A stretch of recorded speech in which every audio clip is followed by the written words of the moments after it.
So in that way we can have multiple examples, but we will see them later. But before we go to next property, let us take one more example which says that prove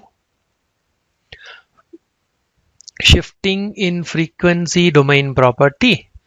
Prove shifting in frequency domain property. Okay, using multiplication in time domain property. Okay, so using multiplication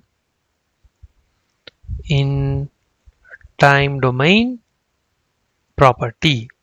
Okay, so let us try to prove this. Okay, so what does the multiplication property says?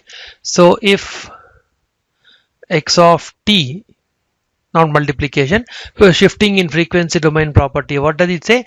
If x of t has x of j omega as the Fourier transform, then a new signal called x1 of t, which is defined as e power j omega not t x of t, will have x of j times omega minus omega naught as the Fourier transform. So let us try to prove this using multiplication in time domain property. Okay, right. So clearly if you look at this, this is looking like what? This is looking like x of t multiplied with h of t. Okay, so this is our h of t and this is our x of t as usual. So what will be the corresponding Fourier transform we are using multiplication in time domain property? That should be equal to 1 by 2 pi, correct, multiplied with x of j omega convolved with h of j omega. So this should be equal to how much? 1 by 2 pi multiplied with x of j omega, and this fellow is convolved with h of j omega. What is Fourier transform of h of t, which is e power j omega naught t? We already proved that Fourier transform of e power j omega naught t is how much? 2 pi times delta of omega minus omega naught. So what will happen? That's 2 pi will get cancelled. So you get x of j omega convolved with delta of omega minus omega naught. So this simplifies to how much? Are any function convolved with shifted Dirac delta, what will happen? The function also will shift by omega unit. So you'll get x of j omega minus omega naught. Okay, so this is a very known property, right? If you convolve any function with shifted Dirac delta, the function also will get shifted. Okay, in that way we can prove what property? Frequency shifting property using multiplication in time domain property.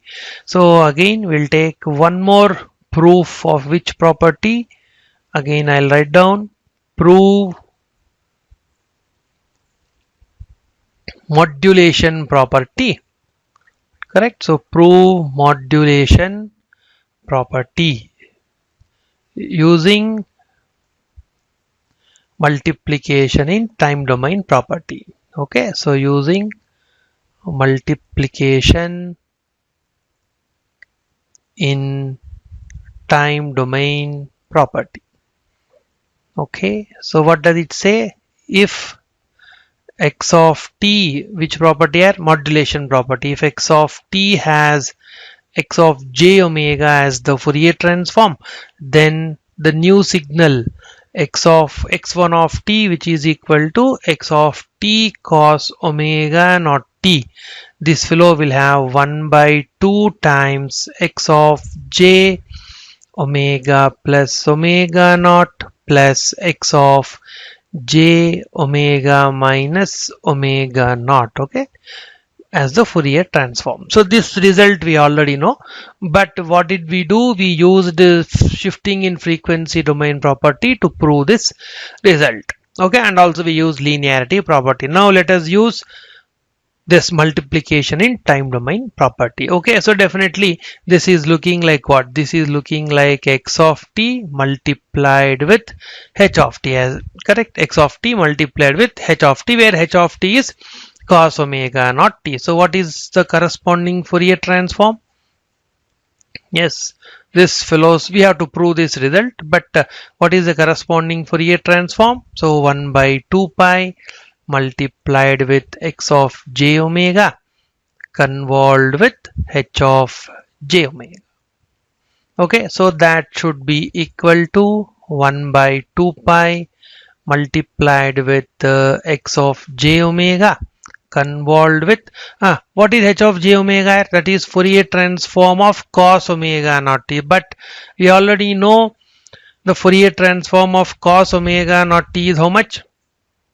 Pi times delta of omega plus omega naught plus pi times delta of omega minus omega naught. So that result we already know. Okay, so this is the Fourier transform of cos omega naught t. So because pi is common, so he will get cancelled. So this finally would be equal to 1 by 2 multiplied with x of j omega convolved with delta of omega plus omega naught plus delta of omega minus omega naught.